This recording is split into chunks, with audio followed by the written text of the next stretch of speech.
estamos pidiendo la oración a favor de todas estas personas y lo vamos a hacer en una forma que también nos puede servir para los temas que vamos a ver en los próximos domingos, iniciando el año nuevo. Y vamos a comenzar leyendo en el Evangelio según Mateo, por favor, el Evangelio según Mateo. Y la lectura viene al final de un pasaje que trata con el tema de la disciplina eclesiástica y en relación con este asunto, en el 17, la persona obstinada que no quiere hacer caso de la iglesia y la disciplina aquí que se ha convertido en disciplina correctiva. Estamos en Mateo 18, 17, dice, si no hiere a ellos, a los testigos, dilo a la iglesia. Y si no hiere a la iglesia, hay que tratar a esta persona como una persona en conversa. Tenle, la versión antigua del trato es de un publicano, de un gentil, de un pagano y de una persona hipócrita y evidentemente no convertida. En el 18, de cierto, os digo que todo lo que ligares en la tierra, y estas son las famosas llaves del reino de Dios, en donde la iglesia local es, en una forma técnica, la única administradora de las cosas del reino de Dios en la tierra. En este caso es en relación con la disciplina eclesiástica, y el asunto de ligar o desatar es un gran tema que no nos interesa el día de hoy, pero el punto es, todo lo que ligares en la tierra, el verbo aquí es el tiempo perfecto en el griego, habrá sido ya ligado en el cielo, y todo lo que desatares, de atar y desatar, habrá sido ya desatado en el cielo. Y de inmediato en el comentario viene nuestro tema. Otra vez os digo, es la continuación del mismo tema aquí en relación con las llaves del reino. Os digo que si dos de vosotros, la versión antigua dice, se convinieran, se traduce se ponen de acuerdo en todas las versiones modernas. Si dos de vosotros son, en el contexto aquí el tema es la iglesia y el poder que la iglesia tiene para administrar estos asuntos del reino, incluso la disciplina eclesiástica que viene anteriormente en el contexto. Si dos de vosotros se ponen de acuerdo en la tierra, de todo lo que pidieran, de lo que pudieran pedir, y lo que parece ser un cheque en blanco, ya lo sabemos, ¿no? Que no lo es. Pero dice, les será hecho por mi Padre que está en los cielos. Y luego viene la famosa promesa, en donde están dos o tres congregados en mi nombre. Y esto es cuando en el peor de los casos la iglesia no sea más que un pequeño número, unos 2, 3, 4, 5, incluso en tiempos de persecución esto era bastante común. Y al mismo tiempo es una promesa en relación con lo que vamos a introducir el día de hoy, la oración, y el hecho de que hemos de pedir por las mismas cosas y unirnos en oración. Dice, si están tan solo dos o tres congregados en mi nombre, ahí estoy en medio de ellos. Y esta es la tremenda promesa de la presencia especial de Dios en medio de un grupo de creyentes congregados, unidos en oración. Ahora, para introducir el tema, incluso esto es algo que vamos a ver en los próximos domingos, una parte de este asunto. Vamos a vincular nuestro tema, y esto nos sirve de introducción en más de un solo sentido. Vamos a vincular nuestro tema con la famosa crisis que estamos viviendo, que ya entendemos, ¿no? De qué se trata al hablar de una crisis. Estamos metidos de por medio en una crisis que nos ha sorprendido en todos sus casos. No esperábamos esto, aunque tocábamos algo en relación con esto en nuestros estudios al principio de año y fin del año pasado, basándonos en Eclesiastés en relación con los decretos de Dios y el futuro, nos ha sorprendido esta crisis y voy a introducir aquí un concepto que a lo mejor el lenguaje les parezca un poco técnico, pero voy a usar la frase crisis existencial. Estamos viviendo a nivel mundial lo que los expertos llaman una crisis existencial. Ahora, hay que detenernos aquí unos momentos para definir los términos. No estamos hablando del existencialismo, que es una rama de la filosofía humana, aunque entra en vigor aquí el existencialismo, lo vamos a comentar en unos momentos. Estamos hablando de la crisis existencial como algo, es una frase, incluso en algunos países en el primer mundo, es la frase que se ha usado más para describir lo que está pasando en el mundo. La crisis existencial es una frase técnica que puede ser entendida en distintas maneras. Normalmente la idea va por dos caminos. Primero, algo que pone en peligro la existencia de algo o de alguien. Una crisis existencial, de ahí viene la idea de existencia, es algo está puesto en peligro y lo que está puesto en peligro es la existencia de ese algo. O, para decirlo en otra forma, la existencia de esa persona. Y obviamente la crisis que estamos viviendo es existencial en ese sentido, porque hay un montón de cosas que están en peligro, que la crisis les ha puesto en peligro, y obviamente en algún sentido mayor o menor, todas las personas en el mundo están frente al mismo peligro de tener que enfrentarse con el fin de su propia existencia, o es a saber, con su propia muerte. Este punto es tremendo en el sentido en que podríamos detenernos aquí, no lo vamos a hacer, pero es un punto importante señalar el hecho de que muchas personas no quieren pensar en su propia muerte, no quieren ni siquiera hablar del tema de la muerte, menos preocuparse por la muerte, tampoco prepararse para la muerte. Pero frente a una crisis existencial, eso es lo que sucede. Esa crisis existencial puede ser normalmente en la historia moderna, en tiempos de guerra o en tiempos de desastres naturales, sean huracanes, terremotos, torbellinos, etcétera, accidentes incluso, pero normalmente cuando estamos frente a un peligro que nos pone en relación con nuestro tema aquí, nos pone frente a un asunto en que pudiéramos perder nuestra vida, se llama esa crisis existencial. Ahora, eso es el primer significado de la palabra o la frase.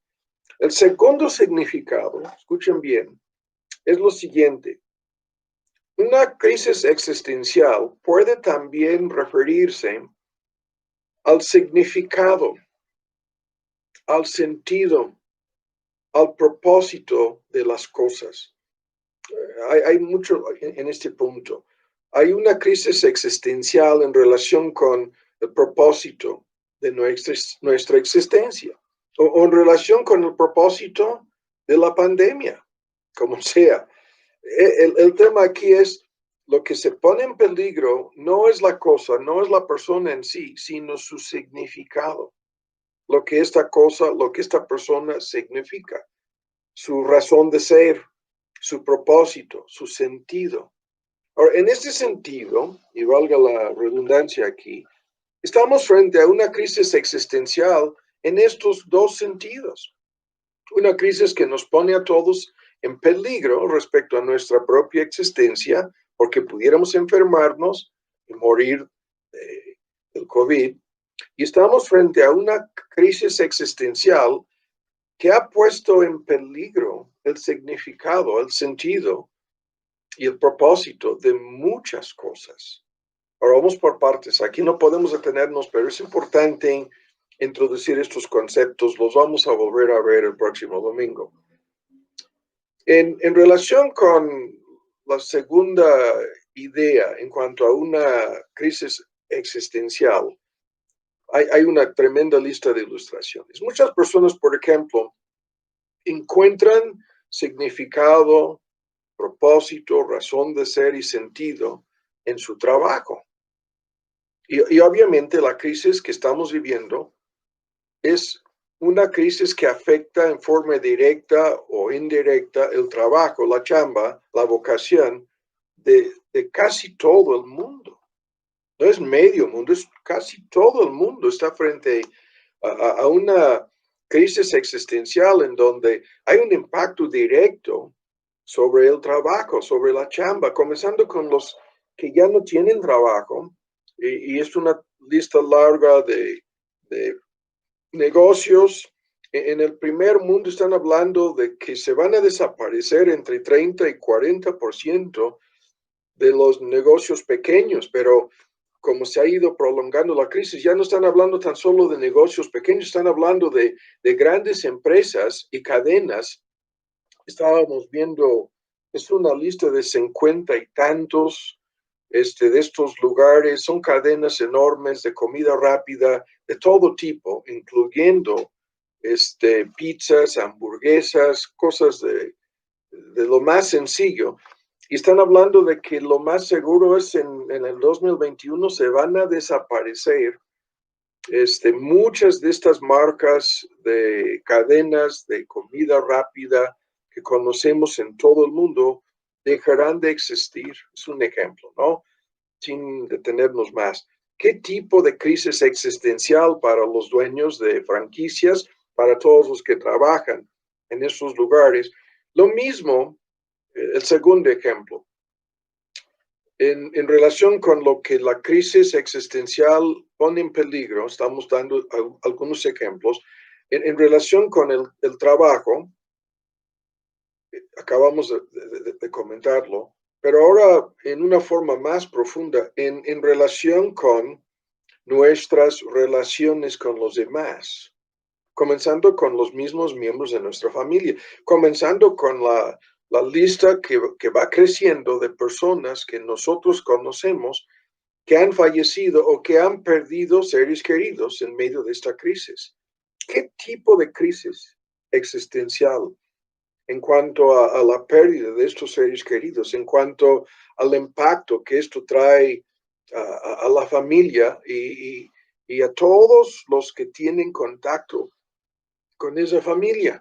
Es un tema al cual volveremos, pero el punto sigue siendo que nuestra identidad está vinculada con nuestro trabajo, está vinculada con nuestras relaciones con los demás, comenzando con la familia, los seres queridos, y la crisis existencial que estamos viviendo está afectando las familias en una forma espantosa y las relaciones interpersonales en muchísimos sentidos están siendo afectadas, para bien, para mal, pero hay un tremendo impacto, lo que se llama una crisis en esas relaciones.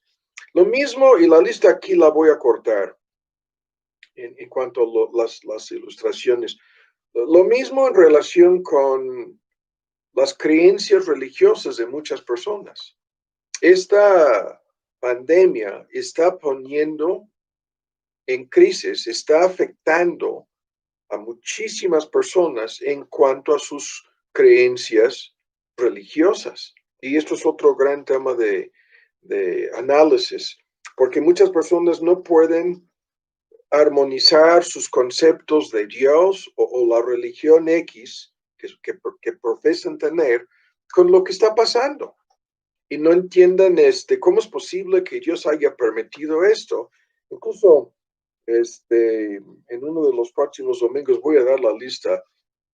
Esta no es la más grande crisis de la historia, ¿no? Para muchas personas más jóvenes a lo mejor sí, pero han publicado la lista este tipo de crisis existencial, en donde han ocurrido pandemias, guerras, holocaustos incluso a nivel mundial a lo largo de muchos siglos, las cifras son espantosas en contraste con lo que está pasando ahora. Pero a muchas personas les parece que esta es la más grande crisis de la historia del mundo y puede ser la más grande crisis en su historia personal como habitantes de este mundo, pero no tienen una perspectiva correcta de lo que está pasando y por lo tanto están sobre exagerando, sobre enfatizando la naturaleza, la gravedad y el alcance de esta crisis, ¿no? Y como si fuera prácticamente el fin del mundo. Y esta crisis puede ser usado para conducirnos a eventos apocalípticos, como vamos a ver en uno de los próximos estudios, pero estamos lejos de eso por el momento. Ahora, para que esto sea más ilustrativo, voy a citar lo que salió el día de hoy en los periódicos a nivel nacional. Esta es una encuesta, está en internet, en prácticamente todos los periódicos a nivel nacional. La encuesta en relación con la crisis que estamos llamando existencial, la crisis que estamos viviendo y las diversas experiencias que la mayoría de la gente ha tenido a lo largo del año 2020, que está por terminar en unos cuantos días, ¿no? En esta encuesta, y las encuestas en casi todo el mundo no son de mucha confianza, pero en este asunto podemos darles el beneficio de la duda. Simplemente voy a citar las cifras, ¿no? El 71% de la gente dijo que ha tenido pérdidas económicas en relación con esta pandemia. El 71%. Para mí el número ha de ser más, ¿no? Pero 71% sufrió pérdidas económicas debido a cierres por la pandemia. El 63% de la gente encuestada confesó el hecho de haber pasado por algún momento de desesperación. El 63% de esta gente confesó que han llegado en esta crisis a sentirse como desesperados. Cuando dice momento de desesperación, yo creo que momentos sería la aproximación más realista, ¿no? Luego el 43% reportó que habían tenido que pasar una crisis familiar, que han sufrido una crisis en el núcleo familiar. Y otra vez dudo de la cifra, tan solo el 43%, si más del 70% han sufrido pérdidas económicas, entonces, en algún sentido, ¿cómo es tan solo 43%? Confesaron que han sufrido alguna crisis familiar. Luego el 25% en esto, y esto es trágico y triste, y no coincide con las cifras publicadas a nivel nacional en relación con la pandemia. El 25% dijo haber perdido algún ser querido debido al virus. El 25% sufrió la pérdida de algún ser querido debido a la pandemia. Y ese número es alarmante y más que triste. Y luego, el 40%, bueno, estoy brincando, el 71% de los consultados dijo que tuvo que adaptar su forma de trabajar en relación con la pandemia y la crisis económica. Se vieron obligados a adaptar su forma de trabajar a las nuevas circunstancias. a lo largo del año han tenido que hacer cambios en su trabajo. Y luego al final, aquí estoy cortando la lista, el 40% dijo que han tenido que trabajar desde su casa. Vean la cifra. El 40% se han visto obligados a trabajar desde su casa la mayor parte del tiempo. Ahora, si hubieran seguido con la lista, habría sido más que interesante saber de todos los que no han podido asistir a una escuela, a la universidad, comenzando con los más pequeños hasta los universitarios, ¿no? ¿Qué tipo de impacto? ¿Qué tipo de crisis? ¿Qué tipo de dificultad? Todas estas cifras reflejan una crisis existencial en donde han perdido algo, han perdido a alguien. Horrible la cifra, 25% de las familias dicen que han perdido a algún ser querido.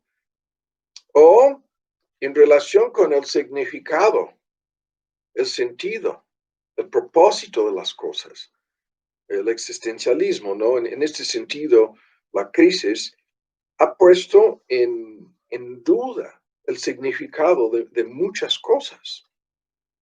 Y si vinculamos este asunto con la filosofía existencialista, lo que esa filosofía dice, sin meternos en los detalles, es lo siguiente, que cuando te das cuenta de que tu vida no tiene sentido, de que hay un vacío, una laguna, un hueco, en tu vida y las cosas pierden su significado, su sentido o su valor, entonces lo que tienes que hacer es crear tu propio sentido, crear tu propio significado, o para decirlo en otras formas, perderte en un mundo de fabricación artificial en donde tú pretendes darle significado, darle sentido a estas cosas a tu manera. Y esto es algo en que no nos vamos a meter, pero es una parte de todo este asunto del relativismo y cómo las personas pretenden dar su propio significado a todo, comenzando con su propia existencia, se percatan de que su vida no tiene sentido, no tiene valor, no tiene verdadero propósito y por lo tanto se pierden enredándose en filosofías como el existencialismo, en donde las personas pretendan crear o dar su propio significado a las cosas. Las cosas significan lo que yo quiero que signifiquen.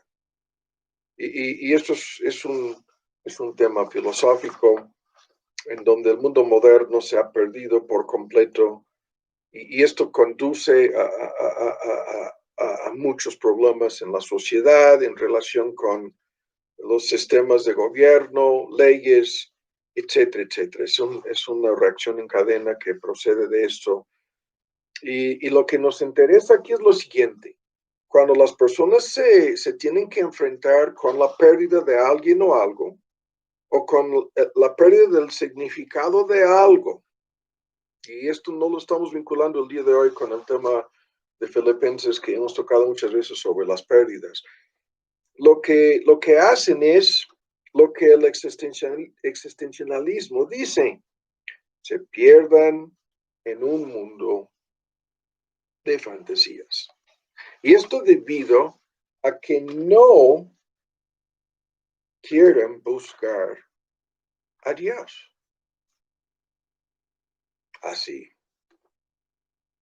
No quieren buscar en su crisis existencial, no quieren buscar al Creador, no quieren buscar a Dios, ni las respuestas que tan solo Dios nos puede dar, les puede dar. Esto no lo quieren hacer. Y al no hacerlo, o sea, lo que estas personas piensan que es la gran crisis, ¿no? Que están viviendo, no lo es. La gran crisis es de morir en sus pecados y partir de este mundo nunca habiendo entendido ni siquiera el porqué de su propia existencia. Eso es la gran crisis existencial que no quieren enfrentar.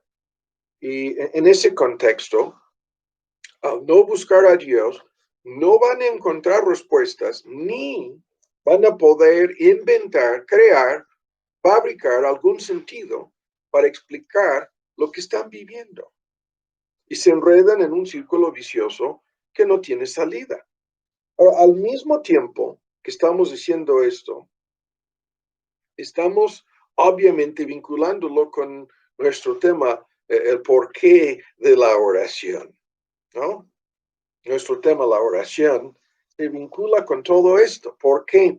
Porque los creyentes somos los únicos que tenemos tanto la palabra de Dios, la revelación divina que nos ha proporcionado en su palabra, en lo que se llama la Santa Biblia, tenemos una revelación de Dios que explica todo, comenzando con lo que es el significado, el porqué, la razón de todo lo que sucede en el universo, en el mundo, en nuestras propias vidas, en la historia humana incluso, y al mismo tiempo tenemos en su palabra el único remedio para esta crisis existencial que pone en peligro la vida. La crisis existencial que pone en peligro la existencia de una persona no es la realidad en sí de la muerte. La muerte nos va a alcanzar a todos. Lo que sucede en una pandemia no es que se mueran más personas de las que habrían muerto de todas maneras, sino que simplemente se comprime, se acelera en un lapso de tiempo más corto, muere un mayor número de personas que se iban a morir de todas maneras, que se habrían muerto tarde o temprano, si no del COVID, de otra cosa se habrían muerto. Es increíble en el primer mundo cómo están exagerando por motivos económicos de lo que pagan a los hospitales. Nadie se está muriendo de nada que salvo de COVID. Y increíblemente, ¿no? El CDC publica las cifras y confiesan que es tan solo el 6 o 7% de los muertos que en realidad se pueden comprobar que fueron como consecuencia de COVID, pero están metiendo de por medio cualquier pretexto para poner en su acta de defunción COVID, porque van de 32,000 hasta 40 y tantos mil dólares lo que reciben en los hospitales por cada muerto que pueden identificar o cada persona fallecida en donde pueden colocar ahí la palabra COVID. Pero mi punto es, volviendo a lo anterior, la pandemia que pone en peligro la vida de muchas personas o el significado de muchas cosas en sus vidas no es en realidad la crisis existencial real. No, la crisis existencial real es lo que van a enfrentar después de la muerte, al encontrarse con su creador y su responsabilidad de, de buscar a ese creador es lo que no quieren cumplir. Lo que no quieren hacer es buscar a Dios. Y en este sentido, hay que decirlo, ni pueden orar a Dios. Ahora, íbamos a ver, estoy viendo el reloj, íbamos a ver el día de hoy, en esta introducción a este tema, cómo es que Dios no nos permite saber lo que va a pasar. Es un tema que tenemos que resumir aquí sin meternos en detalles. Hay un texto en Eclesiastés que dice, alégrate en el día de la prosperidad. Y esto es lo que medio mundo pretende hacer. Cuando las cosas van bien, se ponen muy alegres, muy contentos, muy felices. Y luego el texto dice, es 7:14 de Eclesiastés, en el día de la adversidad, considera. Ahí está nuestro tema en esta introducción. En el día de la adversidad, en el día de la crisis, en el día de la crisis existencial, hay que considerar. Y luego el texto dice, Dios es el autor tanto del uno como del otro. Dios es el autor tanto del día de prosperidad como del día de adversidad, del uno, del otro, y luego se agrega este misterioso comentario, y para que el hombre nunca sepa, para que el hombre no tenga entendimiento, para que el hombre no sepa ni sabe lo que vendrá después. Y el tema es, Dios no nos permite descubrir nada acerca de nuestro futuro terrenal. Lo que va a pasar el día de mañana, nadie lo sabe. Alégrate cuando las cosas van bien, pero cuando ves que las cosas van mal o pudieran empeorarse, me sorprendió tanto en esta encuesta, nos dicen que un poquito más de la mitad de la gente dice que tienen la gran expectativa, o sea, son optimistas en relación con el 2021. Esto pudiera ser por la vacuna, aunque no lo vamos a discutir el día de hoy. Ya nos están diciendo que la vacuna no va a quitar nada de esto de cubrebocas, ni distancia, sana distancia, pero muchos a lo mejor piensan que por la vacuna las cosas se van a mejorar, ¿no? Pero ¿cuál es el punto? ¿Cómo es como la mitad de la gente piensa que las cosas se tienen que mejorar o que van a mejorar? El texto dice, no sabemos lo que vendrá después. Una de las versiones lo traduce porque los mortales nunca sabremos lo que vendrá en el futuro. Que el hombre no puede descubrir, y esto es aún más fuerte, su futuro en esta tierra, en este mundo. Lo único que sabemos es que vamos a morir de algo, pero de esa crisis existencial ni quieren hablar, ni quieren pensar, menos preocuparse. Ya lo comenté, menos prepararse. Y en este tema hay mucho encapsulado. Dios nos hace un gran favor al no permitir que sepamos lo que vendrá después. Estoy hablando de nuestra estancia aquí en la tierra. Esto nos haría muchísimo daño si fuéramos a saber lo que sucederá, si fuéramos a saber tanto el bien como el mal, los efectos serían desastrosos para nosotros. Si fuéramos a saber todo el bien, nos volveríamos tan soberbios, tan consentidos, tan presumidos. Y por otro lado, si fuéramos a saber todas las cosas difíciles, pesadas, desagradables, cada lucha, cada prueba, ¿cuánto daño? Se echaría a perder todo el bien, tan solo sabiendo después de este bien viene tal o cual mal. Y el punto, no podemos enfrentarnos anticipadamente con el día de mañana, incluso se nos prohíbe hacer esto Cristo. Nos dice que no debemos tratar de cargar el día de hoy lo que serán las cosas del día de mañana, en el Sermón del Monte, ¿no? En Mateo 6 tenemos un discurso sobre el asunto, basta el día su afán, basta el día, ¿no? Sus propios problemas son suficientes. Y el argumento, hemos de buscar primeramente el reino de Dios y dejar todo lo demás en sus manos. Y esto resuelve cualquier crisis existencial. Para los que buscan primeramente el reino de Dios, todas las demás cosas son menos. Entonces, como vamos a ver, todas estas cosas difíciles y pesadas las vamos a reinterpretar llegando al otro lado del río. Los creyentes volveremos a reinterpretar todo lo que es la vida de José. Tantos ejemplos. Ustedes pensaron mal en todo esto, lo que me hicieron, y Dios lo encaminó para bien. Pero esto de que Dios lo encaminó para bien, José lo vio ¿cuántos años? 22, 3 o más años después. Entonces su comentario viene al final de su vida, mirando hacia atrás. Y si no me equivoco, 110 años vivió José.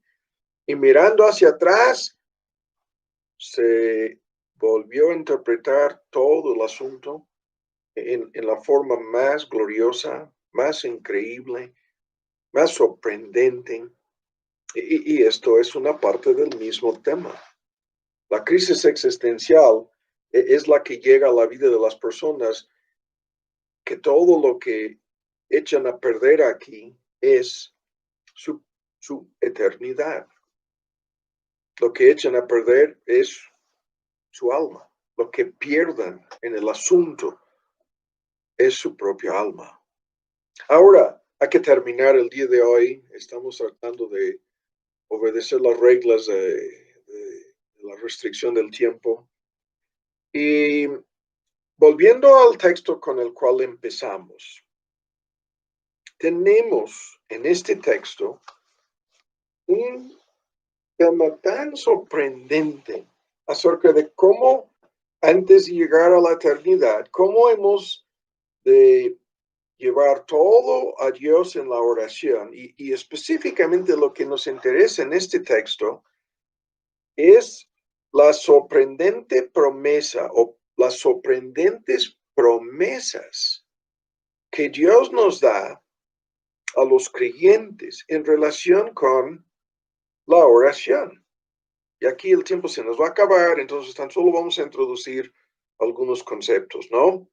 Hay primero una promesa, la que comentábamos en Mateo 18, seguimos, al final de la lectura en el versículo 20, la tan famosa promesa de la presencia especial de Cristo con su iglesia.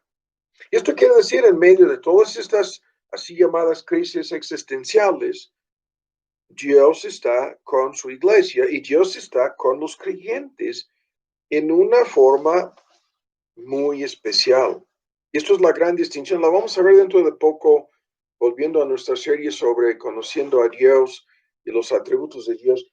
La gran distinción entre la omnipresencia de Dios y la presencia especial de Dios. Aquí se supone que hay una iglesia tan pequeña que por motivos desconocidos se reúnen tan solo 3 miembros y se ponen a orar.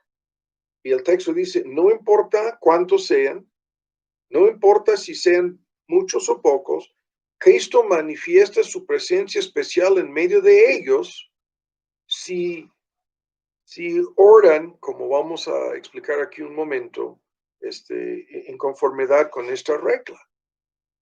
Y el argumento es tremendo para nosotros, porque mientras que el mundo se pierde en sus crisis existenciales, los creyentes contamos con la presencia de Dios y con el privilegio increíble de orar.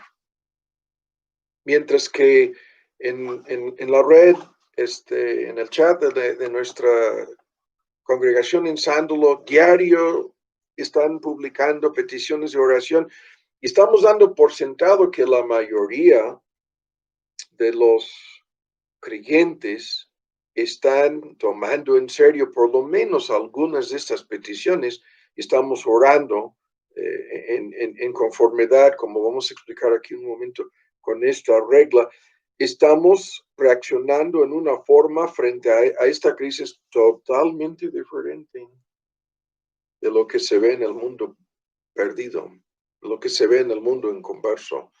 Estamos reaccionando como creyentes y estamos reaccionando en base a este texto. El texto dice, vuelvan a leerlo en el 19, y otra vez os digo que si 2 de vosotros se ponen de acuerdo en la tierra, en relación con cualquier cosa, toda cosa que pidieran o fueran a pedir, les será hecho por mi Padre que está en los cielos. Ahora, ¿qué es esto? Esto es la promesa tan discutida que no es incondicional. La promesa misma es condicionada, como vamos a comentar aquí un momento. Es decir, este texto no es un cheque en blanco, sino es algo muy diferente, ¿no? Se da por sentado aquí que los creyentes oremos y que vamos a orar juntos en relación con muchas cosas. Se da por sentado que vamos a orar correctamente, con motivos sinceros, no egoístas. Que la advertencia en Santiago, no pedís y no recibís porque pedís mal para gastar en vuestros deleites, o para decirlo, placeres, concupiscencias, sus oraciones egoístas. Es increíble, ¿no? Si alguien nos fuera a pedir mañana en el chat, oran para que yo pueda ganar la lotería, ¿no? O para que pongan ustedes la petición egoísta que sea, ¿cuál sería nuestra reacción? ¿Acaso nos pondríamos de acuerdo con esa persona? Vamos a orar para que. Es lo que hacen en Centroamérica, ¿no? Envían hasta sus menores de edad, los entregan a manos de los coyotes, comprometiéndose a pagar enormes cantidades de dinero, y toda la iglesia se pone a orar para que el pequeño o la pequeña, peor, por lo menos lleguen a la frontera americana, y ingresen a lo que ellos creen que es Disneylandia. Y se ponen a orar así, no voy a decir más.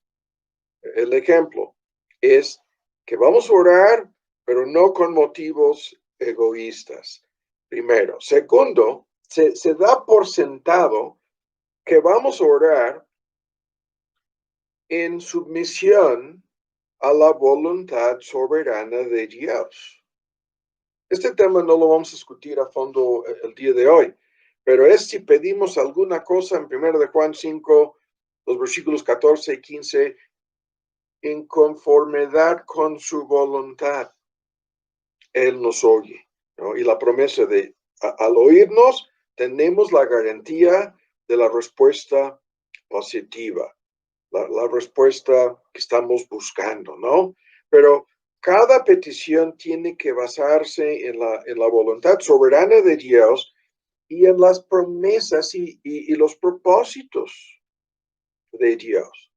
Y tomando en cuenta que esto es así, fíjense bien, la condición señalada, y muchos nunca lo han entendido, otra vez en el 19, si dos de vosotros, tres de vosotros se ponen de acuerdo en la tierra, y luego hay una tremenda promesa de la respuesta positiva, de un poder especial en estas oraciones, incluso de la presencia especial de Dios con los que oran de esta forma, de esta manera. Ahora, ¿cuál es la condición? ¿Qué significa si dos de vosotros, tres de vosotros se ponen de acuerdo? La condición primero es, escuchen con mucha atención, que oremos unánimes. Esta fórmula se repite a lo largo del libro de los Hechos. En Hechos, en el primer capítulo, antes, ¿no? Al principio, antes del día de Pentecostés, estaban unidos y perseveraban, y la fórmula es unánimes. Unánimes. Se traduce con una misma mente, con un mismo corazón. Luego en Hechos 2, cuando viene el Espíritu Santo, se repite la fórmula. Estaban todos unánimes, orando, unidos, unánimes. Y luego, en relación con las amenazas de los judíos, en Hechos 4, ellos, habiendo oído, alzaron unánimes la voz a Dios, y Dios intervino y los rescató en una crisis de persecución. Pero alzaron, y es la misma palabra, unánimes, sus voces. Incluso se traduce singular la voz, como si fuera una sola voz. Ahora, en nuestro texto aquí, esta palabra que se traduce ponerse de acuerdo, algunos de ustedes se acuerdan de esto, es una palabra griega que significa tocar en armonía. Incluso la palabra griega es sinfoneo, suena como sinfonía, porque viene de la música, la palabra, y es la idea de dos o más instrumentos musicales tocando en armonía la misma melodía o la misma nota. Y esta misma palabra está en otros textos, en la parábola de los obreros en la viña, al principio en Mateo 20, en el primer versículo, se pusieron de acuerdo, ¿no? En la parábola de los obreros, se pusieron de acuerdo sobre el sueldo. En los primeros versículos de Mateo 20, los obreros en la viña, en la viña, en la parcela, en la granja, se pusieron de acuerdo sobre lo que sería el sueldo. Se pusieron de acuerdo. Tocaron en armonía la misma melodía acerca de lo que sería el sueldo. Increíble la ilustración. Entonces, hay que terminar, pero estamos introduciendo este concepto. Esta palabra unánimes, unidos, armonía, significa que oremos con los mismos deseos, en base a las mismas peticiones. Es una parte de lo que significa la palabra amén. Amén. Al orar en forma pública, el que nos está dirigiendo dice amén. Y muchas personas en sus corazones y algunos en voz alta repiten la palabra amén, que quiere decir, sin discutir a fondo, incluso hay un argumento sobre el doble amén y amén, que significa que así sea, que sea así. Están poniéndose de acuerdo con lo que se pide, con lo que ha sido la petición o las peticiones. Esto quiere decir que al orar es importantísimo que pidamos las mismas cosas en armonía. Ahora, no vamos a avanzar más el día de hoy. Tan solo estamos diciendo que esto es así y es una parte de lo que nosotros hacemos, a diferencia de lo que el mundo en converso hace frente a esta crisis. Nos ponemos a orar. Y uno de los grandes beneficios que hemos visto a través del chat y a través de este contacto que tenemos los unos con los otros, aunque sea por medio electrónico, aunque sea por medio de algo artificial, es que el resultado es que hemos pedido las mismas cosas por muchas personas. Y hemos visto una tremenda lista de personas recuperarse del COVID. Y en relación con estas respuestas, ¿no? En nuestra iglesia en Oklahoma, ponen ahí en correos electrónicos peticiones y inmediatamente cuando hay una respuesta, el pastor Daniel pone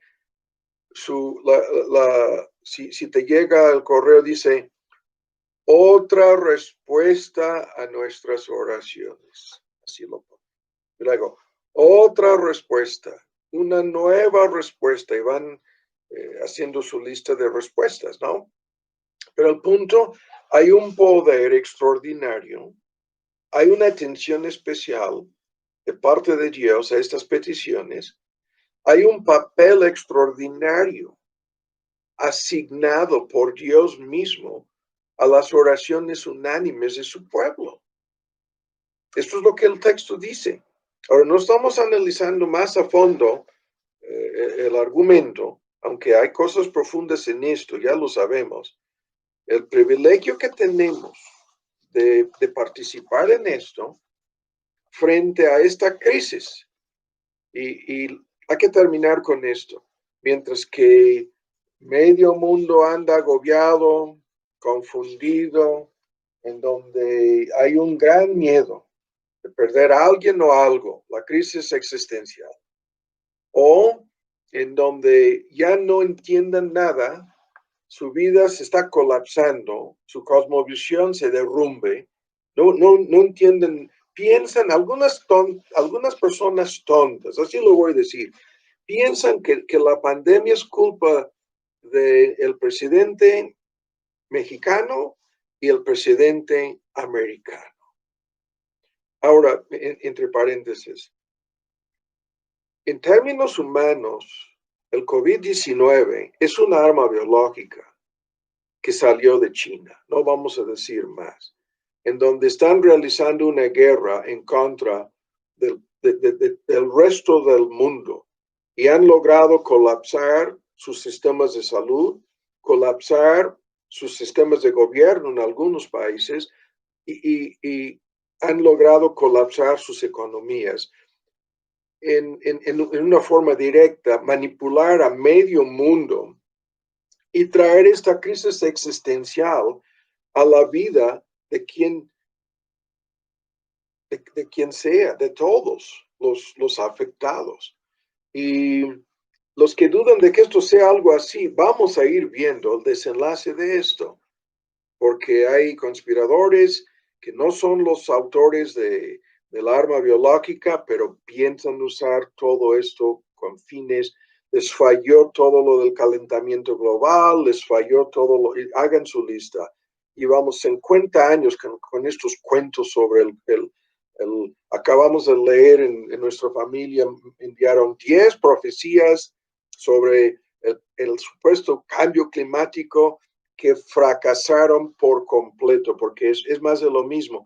Han usado y buscado el pretexto para imponer un nuevo orden mundial global en todo el mundo y van rumbo a eso. Y ahora piensan que con el COVID-19 ya encontraron el medio. Esto es en términos humanos, ¿no? Pero lo vuelvo a decir, mientras que medio mundo está metido en su crisis existencial, los creyentes no. Y aunque no sabemos el desenlace de esto, lo vamos a estar discutiendo en los próximos domingos en parte. Lo que sabemos es que los propósitos de Dios se van a cumplir, que el Dios que controla la historia está permitiendo lo que por el momento, a diferencia de otras crisis, quizás en el siglo XX, se está convirtiendo en una crisis mundial, ¿no? Y nos está afectando a todos. Y nosotros tenemos el increíble privilegio de orar y de encontrar paz, consolación, ánimo e incluso respuestas concretas mediante la oración. Y nadie más tiene estamos en contacto con el único que puede detener la pandemia. Estamos en contacto con el único que nos puede proteger en medio de la pandemia. Estamos en contacto mediante la oración con el único que puede usar esta pandemia, incluso nuestras oraciones, para cambiarnos a nosotros en medio de esta crisis. Cambiar a los creyentes, madurar y enseñarnos muchísimas cosas. Y es una parte de lo que estamos introduciendo el día de hoy con el título El porqué de la oración. Oremos. Padre, te damos muchas gracias por este medio que hemos usado en esta noche para unirnos alrededor de tu palabra y encontrar respuestas a lo que está pasando en el mundo. Y por este privilegio de orar, de dirigirnos a tu trono de gracia, buscando socorro, buscando ayuda, gracia en el momento oportuno en la vida de tantos que conocemos que están siendo impactados por esta crisis y por nosotros mismos. Te pedimos que nos ayudes a tomar muy en serio esta responsabilidad y sentir tanta gratitud en nuestros corazones, porque podemos acudir a ti, al único verdadero Dios, mediante Cristo, por medio de su sangre, y en su nombre pedir por tantas personas y tantas cosas que están pasando en el mundo, y por este privilegio que nadie más, salvo los creyentes, tiene. Te damos infinitas gracias. Te pedimos por todas las personas que mencionamos al principio y otras personas por quienes seguimos orando. Y te pedimos por los cultos de este fin de semana y por los temas que vamos a ver a comienzo del año nuevo. Y todo esto te lo pedimos, que nos sigas ayudando y te damos las gracias en el nombre de Cristo Jesús. Amén. Muy bien, nos veremos próximamente.